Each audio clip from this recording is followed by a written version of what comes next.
తెలుగు శ్రోతలందరికీ నమస్కారం అండి. మన అలనాటి కథలు ఎవర్ గ్రీన్ స్టోరీస్ ఛానల్కి మీ అందరికీ స్వాగతం. ప్రేమిస్తే ఏమవుతుంది ధారావాహిక వింటున్నామండి. రచన శ్రీమతి అత్తలూరి విజయలక్ష్మి గారు. ఇక ఆలస్యం చేయకుండా మనం కథలోకి వెళ్ళిపోదామండి. వీడియో చూసిన వెంటనే లైక్ చేసి షేర్ చేసి తప్పకుండా సబ్స్క్రైబ్ చేసుకోండి. మన ఛానల్ని బెల్ ఐకాన్ యాక్టివేట్ చేసుకోండి. శరణ్య నోట మాట రానట్టు అలా స్తంభించిపోయి కూర్చుంది. అప్పటికే సూర్యాస్తమయం అవుతోంది. పచ్చటి పచ్చిక మీద నారింజ రంగు కిరణాలు పడి పచ్చిక వింత అందంతో మెరిసిపోతోంది. సూర్యుడు పెద్ద గోళంలా మారి పడమట వైపుకి నెమ్మదిగా కదిలిపోతున్నాడు. అక్కడక్కడ పశువులు పచ్చగడ్డి మేస్తున్నాయి. రైతులు ఇళ్ల మొహం పట్టారు. తేజ కళ్ళల్లో ఒక వెలుగు కనిపిస్తోంది. ఆ వెలుగు చూస్తూ అంది శరణ్య, ఇదంతా విధిరాత అని కర్మ అని అనుకుంటున్నావా? అంతేగా శరణ్య, అలా అనుకోకపోతే ఆ రహస్యం తెలుసుకోవడానికి బుర్ర బద్దలు కొట్టుకొని జీవితం మొత్తం ఆ అన్వేషణలో నిరర్థకంగా గడిపేసి నిరాశతో నిర్లిప్తతతో కృంగిపోయి బ్రతికేవాళ్ళం కదా. శరణ్య మాట్లాడలేదు. అతని మాటల్లోని సత్యాన్ని అన్వేషిస్తూ నిశ్శబ్దంగా కూర్చుండిపోయింది. పెళ్ళి హైదరాబాదులో చేయాలని తేజ కోరడంతో అక్కడే సత్యసాయి నిగమాగమంలో చేయడానికి నిశ్చయించినారు. శరణ్య తల్లిదండ్రులు, అక్కలు, బంధువులు అంతా కూడా హైదరాబాద్ వచ్చారు. వాళ్ళు ఉండడానికి తను తీసుకున్న ఫ్లాట్ ఇచ్చాడు తేజ. అంతేకాక మ్యారేజ్ హాల్కి తనే డబ్బు కట్టాడు. శరణ్య తండ్రి ఎంత వారించినా వినలేదు. అతని ఔదార్యానికి ఆయన ముగ్ధుడయ్యాడు. ఎంత అదృష్టవంతురాలివి తల్లి అన్నాడు శరణ్యని దగ్గరకు తీసుకుని. అవునా అన్నా అంది శరణ్య. బంగారు పూలతో పూజలు చేశావే అన్నారు అక్కలు. నవ్వేసింది శరణ్య. పెళ్లి వైభవంగా జరిగింది. పెళ్లి కొడుకు తరపు బంధువులు, స్నేహితులు అందరినీ చూసి శరణ్య ఇంటిల్లిపాది బెదిరిపోయారు. అందరూ కూడా సమాజంలో పేరు ప్రతిష్టలు, ఆస్తి, అంతస్తు ఉన్నవాళ్లే. అందరూ డైమండ్ ఆభరణాలు వేసుకొని ఖరీదైన పట్టుచీరలు కట్టుకొని బెంచ్ కార్లలో దిగుతుంటే వాళ్ళకి మర్యాదలు చేయడానికి కంగారు పడిపోయారు అందరూ.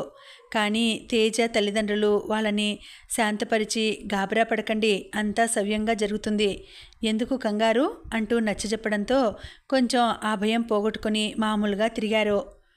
మొత్తానికి పెళ్లి అద్భుతంగా అయిపోయింది. మిగతా కార్యక్రమాలు కూడా సవ్యంగా విజయవంతంగా పూర్తి అయ్యాయి. కూతురు వైభోగం చూసి శరణ్య తల్లిదండ్రులు, బంధువులు ఎంతో మురిసిపోయారు. అత్తగారింట్లో 3 నిద్రలు అయిపోయాక శరణ్య, తేజ, శరణ్య తల్లిదండ్రులు అంతా విశాఖపట్నం బయలుదేరారు. వియ్యాల వారికి ఘనంగా కానుకలిచ్చింది తేజ తల్లి. అందరి దగ్గర సెలవు తీసుకుని వెళ్తూ, నేను వైజాగ్ నుంచి విజయవాడ వెళ్ళిపోతానత్తయ్య, నాకు లీవ్ లేదు అంది శరణ్య. అలాగే వెళ్ళమ్మా ఆప్యాయంగా అంది ఆవిడ. తేజతో పాటు అతని తల్లిదండ్రులు కూడా శరణ్యని అపురూపంగా చూసుకోవడం చూసిన అందరి కళ్ళు ఆనందంతో చెమ్మగిల్లాయి. అందరూ పరస్పరం ఆలింగనం చేసుకుని వీడ్కోలు చెప్పుకున్నారు.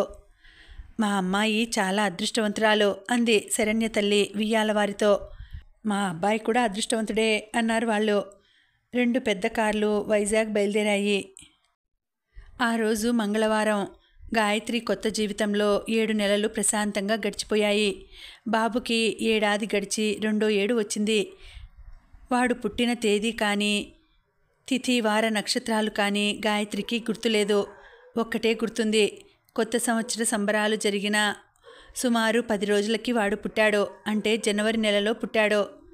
జనవరి నెల వచ్చింది. సుమారుగా 12వ తారీఖు అని లెక్క గట్టి చెప్పింది సుశీల. ఆ రోజు వాడిని గుడికి తీసుకువెళ్ళి పూజారితో దీవెనలు ఇప్పించింది. గుంటూరు నుంచి తెచ్చిన కొత్త డ్రెస్ వేసింది. సేమియా పాయసం చేసి తినిపించింది. సుశీల ప్రేమకి, అభిమానానికి గాయత్రి మనసు మూగబోయినట్టు అయింది. వాడి చేత ఆ దంపతులకి పాదాభివందనం చేయించింది. భర్తకి చెప్పి గాయత్రిని, బాబుని సినిమాకి తీసుకువెళ్ళింది సుశీల. శరణ్య దగ్గరకు కూడా వెళ్ళాలనిపించింది గాయత్రికి. కానీ ఎలా వెళ్ళాలో తెలియలేదు. సుశీలతో అనాలనుకుంది శరణ్య దగ్గరకు బాబుని తీసుకుని వెళ్దామని. కానీ ధైర్యం చాలేదు. అయితే సినిమా నుంచి ఇంటికి తిరిగి వెళ్తున్నప్పుడు సుశీలే అంది, శరణ్య గారి దగ్గరకు తీసుకువెళ్తే బాగుండేది కదా అని. గాయత్రి విప్పారిన మొహంతో చివుక్కున ఆవిడ వైపు చూసింది. మేడం చాలా బిజీగా ఉన్నారు. అసలు ఆఫీస్కి కూడా రోజు రావడం లేదు. చాలా ఫైల్స్ కూడా పెండింగ్ ఉన్నాయి. ఆవిడకి విజయవాడ ఆఫీస్లోనే చాలా పని ఉంది. రోజు కలెక్టర్ దగ్గర మీటింగ్స్, పైగా ఈ మధ్య ఆవిడ పెళ్లి చేసుకున్నారో అన్నాడో రమణ. ఓహ్ అవునా, శుభవార్త చెప్పారే అంది సుశీల సంతోషంగా. మా అందరికీ వెడ్డింగ్ కార్డ్స్ ఇచ్చారు, కానీ మేము వెళ్ళలేకపోయాం. పెళ్ళి హైదరాబాద్లో జరిగింది. అతను చాలా రిచ్ అట, లవ్ మ్యారేజ్ అట. ఆవిడ లీవ్ నుంచి రాగానే మా అందరికీ ఆఫీస్లో పార్టీ ఇచ్చారు. అతను కూడా చాలా బాగున్నాడు. రమణ చెప్తున్న ఒక్కో మాట గాయత్రి మనసుని ఆనంద డోలికలు ఊగించింది. బాబు పేరున 50,000 బ్యాంకులో డిపాజిట్ చేస్తూ శరణ్య అన్న మాటలు గుర్తొచ్చాయి. నాకు కాబోయే భర్త ఇచ్చాడు ఈ డబ్బు అని చెప్పింది. గాయత్రికి అంత పెద్ద మనసున్న శరణ్య భర్తని వెంటనే చూడాలనిపించింది. ఎంత అదృష్టవంతురాలు ఆవిడ. ఆవిడే కాదు, అతను కూడా అదృష్టవంతుడే. అందం, చదువు, ఉన్నతమైన హోదా, మంచి మనసు ఉన్న భార్య దొరకడం అతని అదృష్టం కాదా? రమణ ఇంకా ఏదో చెప్తున్నా అవేవి ఆమె వినిపించుకోలేదు. శరణ్య, తేజాల అందమైన రూపాలను మనసులో ఊహించుకుంటూ కూర్చుంది ఇల్లు చేరిందాకా. ఆదివారం సాయంకాలం సుశీల వెళ్ళిపోయింది గుంటూరు. గాయత్రికి సుశీల ఉన్న 3 రోజులు హాయిగా నిశ్చింతగా గడిచినట్టు అనిపిస్తుంది. ఆవిడ వెళ్ళగానే ఏదో అభద్రతాభావం కలుగుతుంది. ఆ పెద్ద ఇంట్లో రమణ పక్కనే తన కొడుకు. పగలంతా అంగన్వాడీలో గడిచిపోతుంది. ఇంటికి రాగానే వంట పని, బాబు పని, కాసేపు తోట పని, వీటితో గడిచిపోతుంది. బాబు త్వరగా నిద్రపోతాడు. వాడిని పడుకోబెట్టాక మనసంతా శూన్యం ఆవరిస్తుంది. తను కోల్పోయిన జీవితం అంతా ఒక్కసారి గుర్తుకు వస్తుంది. అమ్మ, నాన్న, అన్నయ్య, ఎంతో భద్రత కలిగిన జీవితం, అందమైన పూలతోట లాంటి జీవితం. రమేష్ అనబడే ఒక అగ్గిపుల్ల వలన కాలి బూడిదయింది. అసలు రమేష్ ఎందుకు తన వెంటపడ్డాడు? వాడు వెంటపడితే తను బుద్ధి లేక ఎందుకు వాడితో లేచి వచ్చింది? గాయత్రికి అంతులేని దుఃఖం కలుగుతుంది. ఆ తరువాత ఆమె ఆలోచనలు రమేష్తో గడిపిన జీవితం చుట్టూ తిరగడం మొదలు పెడతాయి. అసలు తనకి అతను చనిపోయాడన్న బాధ ఏమాత్రం కలక్కపోవడం విచిత్రంగా అనిపిస్తుంది. అయిష్టంగా, బలవంతంగా అతనితో కాపురం చేసి ఒక పిల్లవాడికి తల్లి అయినా అతని మీద ఏమాత్రం ప్రేమానురాగాలు కలక్కపోవడం ఆశ్చర్యాన్ని కలుగజేస్తుంది.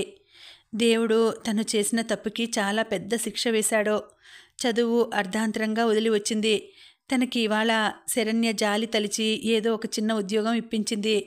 ఈ ఉద్యోగం ఏ క్షణాన అయినా పోతే వేరే ఉద్యోగం ఏమొస్తుంది? 4 ఇళ్లల్లో పాచి పని చేసుకోవాలి. దేవుడా, అలాంటి పరిస్థితి రానివ్వకు. గబుక్కున 2 చేతుల్లో మొహం దాచుకుని కుల్లి కుల్లి ఏడవసాగింది. శరణ్య తనని అంగన్వాడీకి, సుశీలకి అప్పగించి వెళ్ళిపోయింది. ఆవిడ పెళ్లి చేసుకుంది. ఇప్పుడు భర్తతో, ఉద్యోగ బాధ్యతలతో తనని మర్చిపోయి ఉంటుంది. ఆవిడని కలుసుకోవడానికి తనకి ఆవిడ ఆఫీస్ తెలియదు. ఇల్లు తెలిసినా ఎలా వెళ్లాలో తెలియదు. కనీసం ఆవిడ ఫోన్ నెంబర్ అయినా తీసుకోవాలి అన్న ఆలోచన ఎందుకు రాలేదు తనకి? గాయత్రి అంతూ పొంతూ లేని ఆలోచనలతో అన్నం తినడం కూడా మర్చిపోయి అలా మనస్తాపంతో ఎప్పటికో నిద్రపోయింది. ఆ రోజు బుధవారం. గాయత్రి అంగన్వాడీ నుంచి వచ్చి రోజులాగే అన్నం, పప్పు వండి బాబుకు పెట్టి వాడిని పడుకోబెట్టి తను తోట పని చేసుకోసాగింది. తను నాటిన కనకాంబరాలు, గులాబీలు పూలు పూస్తున్నాయి. అయితే ఆకులన్నీ చీమలు పట్టడంతో చిల్లులు పడ్డాయి. అలా ఉన్నప్పుడు గెమాక్సిన్ చల్లమని సుశీల గెమాక్సిన్ తెచ్చి కాంపౌండ్ వాల్కి ఉన్న ఒక గూట్లో పెట్టింది. గాయత్రి పల్చటి బట్ట తీసుకుని అందులో గెమాక్సిన్ వేసి మొక్కల మీద చల్లసాగింది. చల్లడం పూర్తి అయ్యాక చేతులు శుభ్రంగా సబ్బుతో కడుక్కొని చాలా కొంచెం నీళ్లు మొక్కల మీద చిలకరించి చేతులు చెంగుతో తుడుచుకొని కొద్దిగా వంగి కనకాంబరాలు కుడిచేయి చూపుడు వేలు బొటనవేలుతో సున్నితంగా తెంపి చెంగులో వేసుకుని చెంగు మూట కడుతూ నిటారుగా నిలబడబోయి ఎవరో తనని వెనక నుంచి ముందుకు తోస్తున్నట్టు అయ్యి నిలదొక్కుని చివ్వున వెనక్కి తిరిగింది. రమణ ఎప్పుడు వచ్చాడో పిల్లిలా శబ్దం చేయకుండా వచ్చి ఆమెకి బాగా సమీపంగా దాదాపు ఆమె వీపుని ఆనుకొని నిలబడి ఉన్నాడు. గాయత్రి షాక్ తగిలినట్టు గబాలన దూరం జరిగింది. అంకుల్, మీరు అంది భయం భయంగా. రమణ కుడిచేయి చూపుడు వేలు నోటి మీద ఉంచుకొని చప్పుడు చేయవద్దు అన్నట్టుగా ష్ అంటూ ఆమె వైపు నడిచి గబాలన ఆమె భుజాలు పట్టుకొని దగ్గరగా లాక్కున్నాడు. గాయత్రికి ఆకాశం 2గా చీలి తన మీద పడినట్టు అయింది. బలవంతంగా అతని పట్టు వదిలించుకుని దూరం జరిగి గట్టిగా అరిచింది. ఏంటిది? మీరేం చేస్తున్నారో? గాయత్రి, దూరం వెళ్ళకు, దగ్గరగా రా. ఎవరూ లేరు, మనం ఏకాంతంగా ఉన్నాం. నీకు భర్త లేడు, నాకు భార్య ఉన్నా ఎందుకు పనికిరాదు. నాకు పిల్లలు లేరు. నీ కొడుకుని నా కొడుకులా చూసుకుంటా. ఎవరికీ తెలియకుండా రహస్యంగా జరిగిపోతుంది. నిన్ను పువ్వుల్లో పెట్టి చూసుకుంటా. ప్లీజ్ రా గాయత్రి. కళ్ళల్లో ఎర్రజీరలు అతనిలో దహిస్తున్న కామాగ్నిని స్పష్టంగా తెలియజేస్తుంటే ఉన్మాదిలా మీదకు రాసాగాడు. గాయత్రికి ఆవేశం, దుఃఖం ముప్పిరిగొన్నాయి. వణుకుతున్న స్వరంతో అంది, మీరు మంచివాళ్ళనుకున్నాను. ఆంటీ లేని సమయంలో ఇలా ప్రవర్తిస్తారా? దగ్గరకు రాకండి. ఆంటీ, అంకుల్ ఇవన్నీ మనం కల్పించుకున్న వరుసలు. నాకేం పెద్ద వయసు లేదు. నువ్వు మంచి వయసులో ఉన్నావు. ఎంతకాలం ఇలా ఉంటావు? నిన్ను సుఖపెడతాను. నా భార్య కన్నా ఎక్కువగా చూసుకుంటాను. నువ్వు భయపడుతున్నావనుకుంటా. ఎవరికీ తెలియదు. నువ్వు నీ ఇంట్లో, నేను నా ఇంట్లో ఉంటాం. కానీ ఇలా కాసేపు స్వర్గసుఖాలు అనుభవించి గుట్టు చప్పుడు కాకుండా మేనేజ్ చేద్దాం రా. రమణ ఆపుకోలేని కామంతో విసురుగా వచ్చి ఆమెను గట్టిగా వాటేసుకున్నాడు. ఆమె చెంగు జారిపోయి పూలన్నీ క్రింద పడిపోయాయి. రమణ మరికొంచెం సాహసం చేసి ఆమె జాకెట్టు మీద చెయ్యి వేశాడు. గాయత్రి బలవంతంగా కుడి చెయ్యి లాగి అతని చెంపలు రెండూ వాయించి వేగంగా ఇంట్లోకి పరిగెత్తింది. అతను వెనకాలే అంతకన్నా వేగంగా వచ్చి ఆమెను ఒడిసి పట్టుకున్నాడు. గాయత్రి, నా మాట విను. ఇది చాలా మంచి అవకాశం. నీ జీవితం బాగుపడుతుంది. నేను నీకు అండగా ఉంటాను. హాయిగా అనుభవిద్దాం అంటూ ఆమెని మంచం మీదకి నెట్టే ప్రయత్నం చేసాగాడు. గాయత్రి పెనుగులాడుతూ అరవసాగింది. వదులు, వదులు. ఆంటీకి చెప్తాను వదలకపోతే. రమణ కొంచెం గట్టిగా నవ్వాడు. ఆంటీకి చెప్తావా? ఆంటీ నిన్ను నమ్ముతుందనేనా? 25 ఏళ్లుగా నాతో కాపురం చేస్తున్నా నన్ను నమ్మకుండా నిన్నగాక మొన్న వచ్చినా నిన్ను నమ్ముతుందా? అలాంటి ఆశలేం పెట్టుకోకు. మరింత గట్టిగా కౌగిట్లో బంధిస్తూ అన్నాడు. బాబు ఆ అల్లరికి నిద్రలేచి కెవ్వుమన్నాడు. వదులు. బాబు లేచాడు. శక్తి కొద్దీ అరిచింది గాయత్రి. వదలను. నిన్ను చూస్తూ గుటకలు మింగడం నా వల్ల కావడం లేదు. ఇవాళ ఎలాగైనా సరే నిన్ను అనుభవించి తిడతాను అంటూ అతను ఆమెను బలంగా గోడకు నొక్కిపెట్టి ముద్దు పెట్టుకోబోయాడు. గాయత్రికి కన్నీళ్లు కారిపోతున్నాయి. గుండె రగులుతోంది. బాబు గుక్కపట్టి ఏడవసాగాడు. గాయత్రి అతని పశుబలం నుంచి తప్పించుకోవడానికి అటూ ఇటూ అవకాశం కోసం వెతకసాగింది. తలుపు పక్క గోడకి అదిమి పెట్టి నిలబడ్డాడు. తలుపు వెనక గోడకి ఆనించి ఉన్న చీపురు కనిపించింది గాయత్రికి. కుడిచేయి చాస్తే అది అందుతుంది. అతని వైపు చూసింది. పెదాలు అందుకోవడానికి ప్రయత్నిస్తున్నాడు. గాయత్రి సంశయించలేదు. ఎక్కడలేని ధైర్యం తెచ్చుకొని కుడిచేయి చాచి చీపురు అందుకొని అతని వీపు మీద కసి కొద్దీ గట్టిగా కొట్టింది. అప్రయత్నంగా అతని పట్టు సడిలింది. ఒసే దయ్యం అని అరిచాడు. గాయత్రి ఆగలేదు. ఎడాపెడా కసి కొద్దీ చీపురుతో బాది అతను క్రింద పడిపోగానే కాళ్లతో అతని మొహం మీద ఫెడీమని కొట్టింది. రమణ విలవల్లాడుతూ నోటికి వచ్చినట్టు తిట్టసాగాడు. గాయత్రి పెనుగులాటలో ఊడిపోయిన చీర అడ్డదిడ్డంగా కట్టుకుని విడిపోయిన జుట్టు ముడి వేసుకుని మంచం దగ్గరకు నడిచి బాబునెత్తుకుని గబగబా రమణ తేరుకునేలోగా అందిన బట్టలు సామాను సంచుల్లో వేసుకుని విసురుగా గుమ్మం దాటింది. దాటబోతూ ఒక్కసారి వెనక్కి తిరిగి పెదాలు చిట్లి రక్తం కారుతుంటే చీపురు దెబ్బలకి వాచిన కళ్ళతో క్రూరంగా చూస్తూ మోచేతుల మీద లేవడానికి ప్రయత్నిస్తున్న అతని దగ్గరగా నడిచి అతని మొహం మీద కాండ్రించి ఉమ్మేసి ఒక్క పరుగుతో రోడ్డు మీదకి వచ్చింది. ఆ రోజు ఆదివారం. సమయం మధ్యాహ్నం 3:30 అయింది. శరణ్య సోఫాలో రిలాక్సింగ్గా పడుకొని టీవీ చూస్తుంటే తేజ వేడివేడి ఉల్లిపాయ పకోడీలు చేసి అల్లం వేసి చేసిన టీతో సహా ట్రేలో పెట్టుకుని వచ్చి సెంటర్ టేబుల్ మీద పెట్టి శరణ్య కాళ్ళు తన ఒళ్ళో పెట్టుకుని సోఫాలో సిటిలయ్యాడు. శరణ్య, ఏయ్ ఏంటిది అని కాళ్ళు లాగేసుకుంటుంటే దేవిగారికి ఈ మాత్రం సేవలు చేసుకునే అదృష్టం మాకు లేదా అన్నాడు వంగి ఆమె చెంప మీద ముద్దు పెట్టుకుని. అతని మెడ చుట్టూ చేతులు పెనవేసి అతని కళ్ళ మీద చెంపల మీద ముద్దులు పెట్టుకుని లేచి కూర్చుంది శరణ్య. కమాన్, వేడివేడి పకోడీలు, మంచి టీ, ఎంజాయ్ అంటూ వంగి సెంటర్ టేబుల్ మీద నుంచి పకోడీల ప్లేట్ తీసి ఆమె నోటికి పకోడీ అందిస్తూ అన్నాడు. నీకో శుభవార్త. శుభవార్త ఏంటది? పకోడీ తింటూ అతని వైపు ప్రశ్నార్థకంగా చూసింది. 404 ఫ్లాట్ తీసుకున్నాను నేను. నిన్ననే అడ్వాన్స్ ఇచ్చాను. ఎక్కడా? ఈ అపార్ట్మెంట్లోనా? ఎందుకు? ఆశ్చర్యంగా అడిగింది. నా ఆఫీస్ ఇక్కడికే షిఫ్ట్ చేస్తున్నా. అన్ని షార్ట్ ఫిలిమ్స్, డాక్యుమెంటరీలు ఇక్కడే తీయాలని నిశ్చయించుకున్నాను. విజయవాడ, విశాఖపట్నం పరిసర ప్రాంతాల్లో బోలెడన్ని రిసోర్సెస్ ఉన్నాయి. మంచి కథలు కూడా లభిస్తాయి. ఫ్యూచర్లో మంచి ఆర్ట్ ఫిలిమ్స్ కూడా తీస్తాను అన్నాడు. ఎందుకలా సడన్గా? కుతూహలంగా చూసింది. ఎందుకా, మా ఆవిడ వేళాపాలా లేకుండా తన మీద తను శ్రద్ధ చూపించకుండా డెడికేట్ అయిపోయి పని చేస్తుంటే చూడలేకపోతున్నా, అందుకు. శరణ్య అదా సంగతి అన్నట్టు పకోడీ తింటూ, బాగుంది, ఉద్యోగం అన్నాక కష్టపడకపోతే ఎలా అంది. ఆమెకి మరికొంచెం దగ్గరకు జరిగి నుదుటి మీద ముంగుర్లు సవరిస్తూ, ఇంతగానా శరణ్య, నువ్వింతగా కష్టపడుతుంటే చూడలేకపోతున్నా. అలాగని నీ ఉజ్వలమైన భవిష్యత్తు పాడు చేయడం కూడా నాకు ఇష్టం లేదు. అందుకే ఎట్టి పరిస్థితుల్లో ఇంకా నిన్ను ఒంటరిగా వదిలేయదలుచుకోలేదు అన్నాడు. అతని స్వరంలో వినిపిస్తున్న బాధ ఆమె మనసుని తాకింది. అతని కళ్ళల్లో నిజాయితీకి చెలించిపోయింది. నెల రోజులు క్యాంపులు, ఇన్స్పెక్షన్లు, మీటింగ్స్తో టైంకి తిండి కూడా తినకుండా బాగా అలసిపోయిన శరణ్య ఆ రోజే కొంచెం ఖాళీగా ఉంది. పెళ్ళయ్యి కాపురం పెట్టాక ఒక నెల రోజులు మాత్రం ఇద్దరూ ఆడుతూ పాడుతూ షికార్లు, సినిమాలు తిరుగుతూ గడిపారు. ఆ తర్వాత నగరంలోని రాజకీయాల్లో అనిశ్చితి, అల్లర్లు, గొడవలు, వీటితో బిజీ అయిపోయింది. తేజకి ఒక పక్క తన భార్య అంత ఉన్నతమైన, బాధ్యతాయుతమైన స్థానంలో ఉన్నందుకు ఆనందంగా అనిపించినా, వేళకి తిండి నిద్ర లేకుండా పని చేయాల్సి రావడం, ఇంట్లో ఉన్న కాసేపు ఫోన్లు, ఇక్కడ మీటింగ్ అక్కడ గొడవలు అంటూ వెంటనే పిలిపించడం చిరాకుతో పాటు శరణ్య పట్ల సానుభూతి కలిగింది. రోజు వంట మనిషి వచ్చి ఆవిడకు చేతనైనట్టు ఏదో వండి పెట్టి వెళ్ళడం, ఎప్పుడో రాత్రి పొద్దుపోయాక వచ్చిన శరణ్య చల్లారిపోయి రుచి పచి లేని ఆ తిండి తినడం అతనికి నచ్చలేదు. అందుకే అదే అపార్ట్మెంట్లో ఖాళీ అయిన 2 పడక గదుల ఫ్లాట్కి ఆఫీస్ షిఫ్ట్ చేసేద్దాం అనుకొని అడ్వాన్స్ ఇచ్చేశాడు. శరణ్య అతని చెయ్యి అందుకుని పెదాలకి ఆనించుకుని, ఇంత ప్రేమ నా మీద అంది. ఎంత ప్రేమో ముందు ముందు ఇంకా చూస్తావు, అది చూపించడానికే ఈ ఏర్పాట్లు అన్నాడు. మంచి పని చేశావు, కానీ నీ ప్రొఫెషన్కి హైదరాబాద్ నుంచి రావడం అంత కరెక్ట్ కాదేమో అంది. నిన్ను వదిలిపెట్టి హైదరాబాద్లో కాదు కదా ఎక్కడా ఉండలేను శరణ్య.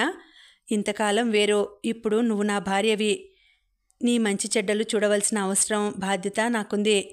ఇంత బిజీగా ఉండి వేళకి తిండి కూడా తినకుండా నీ ఆరోగ్యం పాడు చేసుకుంటుంటే చూస్తూ ఎలా ఊరుకుంటాను? అందుకే దగ్గరుండి నిన్ను కంటికి రెప్పలా చూసుకుంటాను అన్నాడు తేజ. శరణ్య అతని ప్రేమకి పరవశించిపోతూ కొంచెం కొంటెగా అంది. అయితే నీ పనులన్నీ మానేసి వంట చేస్తావా? వంట మనిషిని మాన్పించనా? హ్యాపీగా, ఆవిడ వంట నాకు అస్సలు నచ్చడం లేదు, నేనే చేస్తాను, మాన్పించేయి అన్నాడు. శరణ్య పకపక నవ్వి, ఇంకా నయం, పని మనిషిని కూడా మాన్పించమనలేదు, పనులన్నీ మానేసి ఇంట్లో కూర్చుంటావా ఏం అంది. నా పనులు బయట తిరిగేవి తక్కువ, ఆఫీస్లో కూర్చొని గ్రౌండ్ వర్క్ చేసుకోవచ్చు, ఫోన్స్ ద్వారా వాట్సాప్ ద్వారా అందరినీ కాంటాక్ట్ చేయవచ్చు. షూటింగ్ సమయానికి 2 రోజులు బయటకు వెళ్తా, కొన్ని ఇండోర్ షూటింగ్స్ అవ్వచ్చు.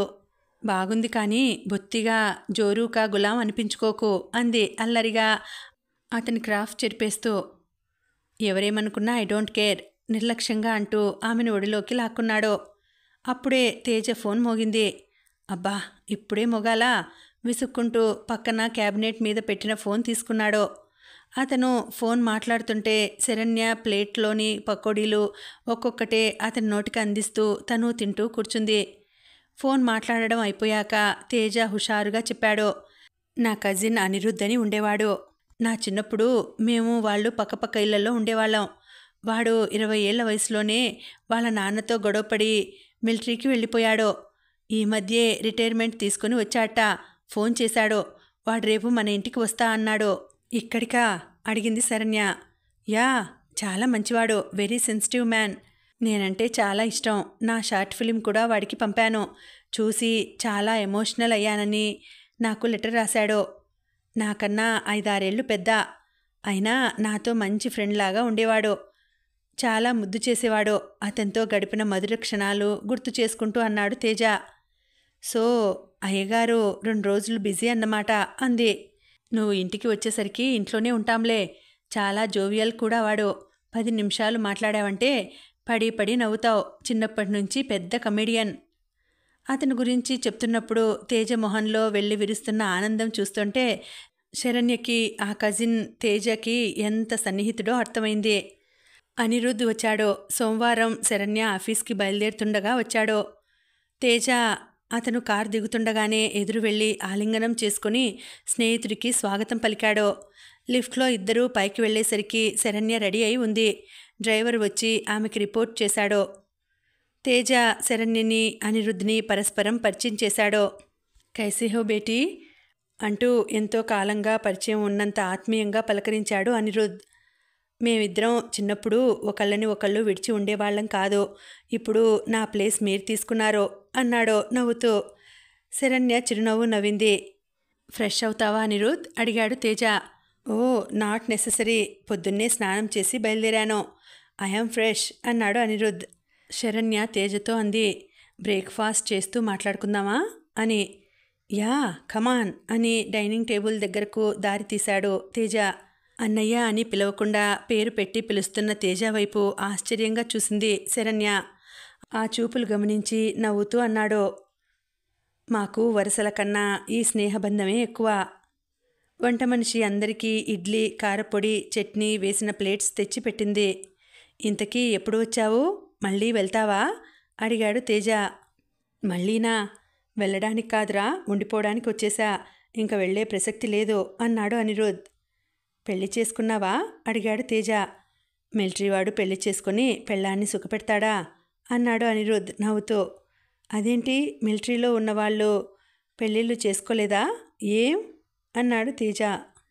చేసుకున్నారు, కానీ నేను చేసుకోలేదు. ఎందుకంటే నా లైఫ్ ఇన్సెక్యూర్.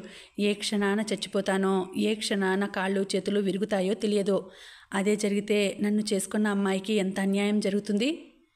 అందుకే ఇంతకాలం చేసుకోలేదు. ఇంకా నా ప్రాణానికి ఏ హాని లేదు. ఇప్పుడు చేసుకోవచ్చు. కాకపోతే 40కి చేరుతున్న నన్ను చేసుకోవడానికి ఏ అమ్మాయి ముందుకు వస్తుంది? అతని మాటలకి ప్రశంసగా చూసింది శరణ్య. తేజ అతని భుజం మీద తట్టి, ఇప్పుడు ఇంకా హ్యాండ్సమ్గా ఉన్నావు, నీకేంటి, ఎవరైనా చేసుకుంటారో ఎగిరి గంతేసి అన్నాడు. ఓకే, అలా ఎవరన్నా ఎగిరితే గట్టిగా పట్టుకొని తీసుకొనిరా, చేసుకుంటా అన్నాడు అనిరుద్ధ్ నవ్వుతూ. శరణ్య నవ్వుతూ లేచి నిలబడి, నాకు టైం అయింది, ఆఫీస్కి వెళ్తున్నాను, మీరు మీ తమ్ముడితో ఎంజాయ్ చేయండి, మీ ఇల్లే అనుకుని ఫ్రీగా ఉండండి అంది. ఒక్కరోజు లీవ్ పెట్టకూడదు, సరదాగా నువ్వు మాతో స్పెండ్ చేయొచ్చు అన్నాడు తేజ శరణ్యతో. ఇవాళ మీరిద్దరూ కబుర్లు చెప్పుకోండి తనివి తీరా, రేపు మార్నింగ్ ఒక మీటింగ్ ఉంది, అది అవగానే వచ్చేస్తాను అంది శరణ్య. ఓకే అమ్మా, వెళ్ళిరా అన్నాడు అనిరుద్ధ్. థ్యాంక్స్ అంటూ శరణ్య తేజకు కూడా చెప్పి వెళ్ళిపోయింది. కజిన్స్ ఇద్దరూ కబుర్లలో పడ్డారు. మర్నాడు అన్నట్టే మధ్యాహ్నం 2 ఇంటికి వచ్చేసింది శరణ్య. అప్పటికి వంట మనిషిని అవసరం లేదు లీవ్ తీసుకోమని పంపించేసి కజిన్స్ ఇద్దరూ కలిసి ఫ్రైడ్ రైస్, ఎగ్ పులుసు, పన్నీర్ బటర్ మసాలా కూర చేశారు. శరణ్య వస్తూనే, ఏంటి గుమగుమలు అంది. మేమిద్దరం కలిసి ఇవాళ నీకోసం స్పెషల్ చేశాం, నువ్వు త్వరగా ఫ్రెష్ అయ్యిరా అన్నాడు తేజ. భోజనాలు చేస్తూ బోలెడు కబుర్లు చెప్పుకున్నారు. భోజనాలు అయ్యాక అనిరుద్ధ్ పెళ్లి విషయం ప్రస్తావనకు వచ్చింది. నీ పెళ్లి చేసే బాధ్యత నాది, మ్యాచెస్ చూడమంటావా అడిగాడు తేజ. చూడు, మీ ఇద్దరినీ చూస్తుంటే నాకు కూడా అర్జెంటుగా పెళ్లి చేసుకోవాలనిపిస్తోంది అన్నాడు అనిరుద్ధ్. మీ నెక్స్ట్ ప్లాన్ ఏంటి, ఏదన్నా జాబ్ చూసుకుంటారా అడిగింది శరణ్య. చూసుకోవచ్చు, ఎక్స్ సర్వీస్ మ్యాన్ కోటాలో మంచి జాబ్స్ వస్తాయి, కానీ చెయ్యాలని లేదు. మా నాన్న ఇచ్చిన ఆస్తి బోలెడు ఉంది, ఇదిగో వీడితో కలిసి మంచి మంచి సినిమాలు తీయాలని ఉంది అన్నాడు. సినిమాలా? కొంచెం ఆశ్చర్యంగా తేజ వైపు అనిరుద్ధ్ వైపు చూసింది. తేజ తల ఊపుతూ, షార్ట్ ఫిల్మ్స్తో మొదలుపెట్టి ఫీచర్ ఫిల్మ్స్ వైపు వెళ్తాట. అదంతా పెద్ద ఇండస్ట్రీ కదా అంది. అయితే ఏం, మనం కూడా ఆ ఇండస్ట్రీలోకి ఎంటర్ అవుదాం నవ్వింది శరణ్య. నీ నవ్వుకి అర్థం ఏంటో చెప్తావా అడిగాడు అనిరుద్ధ్. ఏం లేదు, సినిమా అంటే అంత ఈజీ కాదు కదా, మీ ధైర్యం ఏమిటా అని నవ్వొచ్చింది అంది.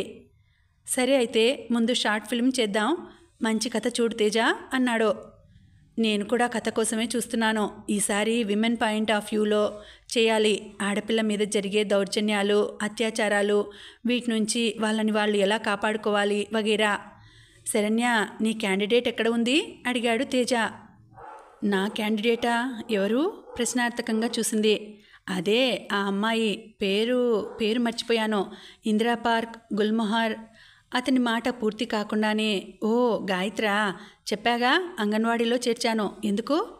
ఆ అమ్మాయిని పెట్టి ఆమె కథే షార్ట్ ఫిల్మ్ తీస్తే ఎలా ఉంటుంది అని ఆలోచన వచ్చింది. ఆ అమ్మాయి కథ షార్ట్ ఫిల్మ్గా సరిపోదు, పెద్ద సినిమా తీయాలి అంది.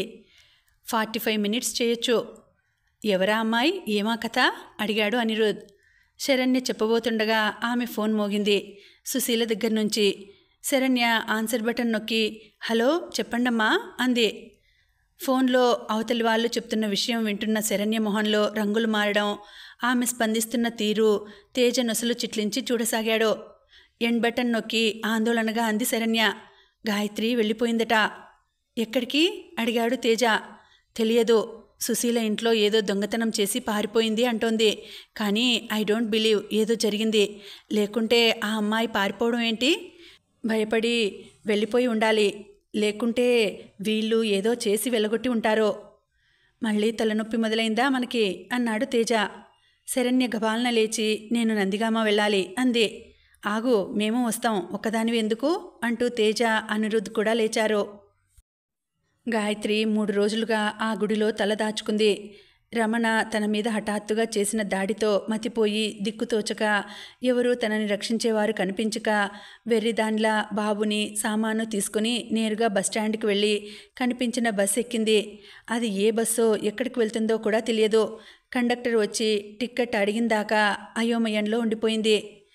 ఈ బస్సు ఎక్కడికి వెళ్తుందండి అడిగింది. ఎక్కడికి వెళ్ళాలి మీరు అడిగాడు. తెలియదు అంది కన్నీళ్లతో. విజయవాడ వెళ్తుంది ఈ బస్సు, మీ వాళ్ళెవరూ లేరా అడిగాడు. తల అడ్డంగా ఊపింది. అతను సానుభూతిగా చూశాడు. గాయత్రి ఆశగా అడిగింది, విజయవాడలో శరణ్య గారు అని ఆఫీసర్ గారు ఉంటారు, మీకు తెలుసా? ఏ ఆఫీసులో పనిచేస్తారండి అడిగాడు. గాయత్రికి మొదటిసారి తన తెలివి తక్కువతనం మీద చిరాకు వేసింది. ఆవిడ ఎక్కడ పనిచేస్తారు, ఏ పోస్టులో ఉన్నారో కూడా తెలియదు, తెలుసుకోలేదు. ఆవిడ ఫోన్ నెంబర్ తీసుకోలేదు. ఆవిడ ఇంటి అడ్రస్ ఎక్కడన్నా రాసుకోవాల్సింది. ఆవిడ చేసిన సాయం అందుకుందే తప్ప ఆవిడ గురించిన వివరాలు తెలుసుకుందా? ఛా! గాయత్రి మౌనం చూసి ఈ అమ్మాయి ఏదో కష్టంలో ఉంది అనుకున్నాడు. కానీ ఆ కష్టం ఏంటో తెలుసుకుని సాయం చేసేంత సమయం, ఆలోచన అతనికి లేవు. అందుకే విజయవాడకి టికెట్ కొట్టమంటారా అని అడిగాడు. గాయత్రి సంచిలోంచి 100 రూపాయల నోటు తీసి ఇచ్చింది. ఖర్చులకు పోగా ప్రతి నెల అంతో ఇంతో దాచుకోవడం వల్ల ఈ ఆపద సమయంలో ఆ డబ్బు ఉపయోగపడుతోంది. విజయవాడ వెళ్ళి ఎలాగోలా కష్టపడి శరణ్య అడ్రస్ సంపాదిస్తే చాలు. తనని ఆదుకునే దేవత ఆవిడే దారి చూపిస్తుంది. కండక్టర్ టికెట్ చిల్లర ఇచ్చి వెళ్ళిపోయాడు. కిటికీలోంచి బయటికి చూస్తూ ఒళ్ళో ఉన్న బాబుని జోకొడుతూ ఆలోచిస్తూ కూర్చుంది. ఏంటి ఈ జీవితం? ఇది విధిరాత లేక తన స్వయం కృతాపరాధమా? ఇలా ఎంతకాలం సమస్యలు తరుముతుంటే పారిపోవాలి?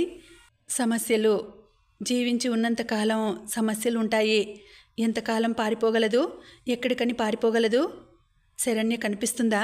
తనకి ఆశ్రయం ఇస్తుందా? ఆవిడ ఇంట్లో ఎంత హాయిగా ఉంది. అక్కడ పని మనిషిగా ఉన్నా చాలు. ఆ అదృష్టం కలుగుతుందా? ఎలా ఎలా ఎలా ఆవిడని వెతకాలి? ఎలా ఆవిడని కలుసుకోవాలి? లేదు, ఆవిడని మహానగరంలో ఎక్కడని వెతకడం? కలవకపోవచ్చు. ఆవిడ జీవితం ఆవిడది. తనకి ఒక షెల్టర్ ఏర్పాటు చేసి ఒక చిన్న ఉద్యోగం చూపించడమే ఎంతో పెద్ద విషయం. అసలు ఆవిడ ఎవరు? తనకి ఆవిడకి ఏం సంబంధం? ఎందుకు ఇంత సాయం చేయాలి? సుశీల గారు ఎంత మంచి ఇల్లాలు. అలాంటి ఇల్లాలికి ఒక నీచుడు భర్త. ఇన్ని నెలల నుంచి తను ఉంటున్నా ఏనాడు తన వైపు కూడా చూడని రమణ అలా ఎందుకు ప్రవర్తించాడు? ఇదంతా తన దురదృష్టమా? తను ఇలా పారిపోవడాన్ని సుశీల గారికి ఏమని చెప్పాడో, ఏమని చెప్తాడో? ఆవిడ ఆయన చెప్పేది నమ్ముతుందా? ఇలాంటి రమణలు ఈ ప్రపంచంలో ఎందరున్నారో. అలాంటి వాళ్ళ నుంచి ఎంతకాలం తను పారిపోవాలి? ఎంత దూరం పారిపోవాలి? అసలు ఎందుకు బతకాలి? విజయవాడ విజయవాడ కండక్టర్ అరుపుతో ఆలోచనల నుంచి తెప్పరిల్లి సంచులను బాబుని మోస్తూ బస్ దిగింది. కానీ ఎటు వెళ్ళాలో తెలియక నేరుగా క్యాంటీన్కి వెళ్ళి ఇడ్లీ బాబుకి తినిపించి తను తిని అక్కడే కూర్చుంది చాలాసేపు. ఆ తర్వాత ప్రయాణికులతో కిక్కిరిసిపోవడంతో అక్కడి నుంచి బయలుదేరి ఆగుతూ నడుస్తూ ఎటు పోతుందో తెలియక కనకదుర్గమ్మ వారి గుడికి వచ్చింది. ఇవాల్టికి 2వ రోజు. పగలు రాత్రి భక్తులతో నిండి ఉండే ఆ దేవాలయంలో తల దాచుకుని అక్కడే ఎవరికీ కనిపించకుండా గడుపుతూ పులిహోర ప్రసాదం తింటూ గడుపుతోంది. కానీ ఇలా ఎన్ని రోజులు గడపగలదు? ఎవరన్నా చూస్తే ఎంత ప్రమాదం? గాయత్రి ఊహించిందే జరిగింది. శివాలయం పూజారి గారు అటు వెళ్తూ గాయత్రిని చూశారు. దీనావస్థలో ఒడిలో ఏడాది పిల్లాడితో 2 సంచులు దగ్గరగా జరుపుకొని బిక్కుబిక్కుమంటూ కొండని ఆనుకొని కూర్చున్న గాయత్రిని చూసి సమీపించి అనుమానంగా అడిగాడు, ఎవరమ్మా నువ్వు? గాయత్రి భయంగా లేచి నిలబడింది. సమాధానం చెప్పలేదు. ఎక్కడి నుంచి వస్తున్నావు? ఇక్కడెందుకున్నావు? ఆయన స్వరంలో గద్దింపు. గాయత్రికి భయంతో కళ్ళల్లో గిర్రున నీళ్లు తిరిగాయి. ఆమె కళ్ళ నీళ్లు చూసి కొంచెం తగ్గి నెమ్మదిగా అన్నాడు, ఎవరు నువ్వు? ఇక్కడ ఏం చేస్తున్నావు? గాయత్రి వెక్కి వెక్కి ఏడుస్తూ చెప్పింది, నాకెవరూ లేరండి, దిక్కులేని దాన్ని. నాకు ఒక్క సహాయం చేయండి. శరణ్య గారని పెద్ద ఆఫీసర్, ఆవిడ అడ్రస్ చెప్పండి చాలు అంది. శరణ్య? ఈ పేరు ఎక్కడో విన్నానే. ఆయన కాసేపు ఆలోచిస్తూ ఉండి, కొత్తగా వచ్చిన డిప్యూటీ ఎంఆర్ఓ గారా అన్నాడు. ఆ గుడికి ఎంఆర్ఓలు, డిప్యూటీ కలెక్టర్లు వచ్చినప్పుడు చాలా హడావిడి జరగడం, వాళ్ళందరికీ ప్రత్యేక దర్శనాలు, ప్రత్యేక పూజలు చేయడం సామాన్యం. అందులోనూ శరణ్య మొదటిసారి ఎంఆర్ఓతో కలిసి వచ్చింది. ఆ రోజు ఆమె కొత్తగా ఉద్యోగంలో చేరిందని అర్చన చేసి వృద్ధిలోకి రావాలని దీవించారు పూజారులంతా. వారిలో శివాలయం పూజారిగా ఆయన కూడా ఉన్నాడు. చిన్న వయసులో ఉన్న ఒక అందమైన అమ్మాయిని డిప్యూటీ ఎంఆర్ఓగా చూడడంతో అందరికీ బాగా గుర్తుండిపోయింది. ఆయన అలా అడగగానే గాయత్రి గబగబా అడిగింది, అవునండి ఆవిడే. మీకు తెలుసా ఆవిడ? నీకేమవుతుంది ఆవిడ? అంత పెద్ద ఆఫీసర్ తాలూకు అమ్మాయి అని తెలియగానే కొంచెం శ్రద్ధగా అడిగాడు ఆయన. అన్నీ అవుతారండి. నన్ను ఆవిడ దగ్గరికి చేర్చి పుణ్యం కట్టుకోండి, మీ పాదాలకు నమస్కరిస్తాను దీనంగా వేడుకుంది గాయత్రి. అలాగే దేవాలయం ఆఫీస్లో చెప్తాను, వాళ్ళు నీకు సాయం చేస్తారు. ఇక్కడే కూర్చో, నేను గంటలో వస్తాను. పూజ టైం అయింది అంటూ ఆయన వెళ్ళిపోయాడు.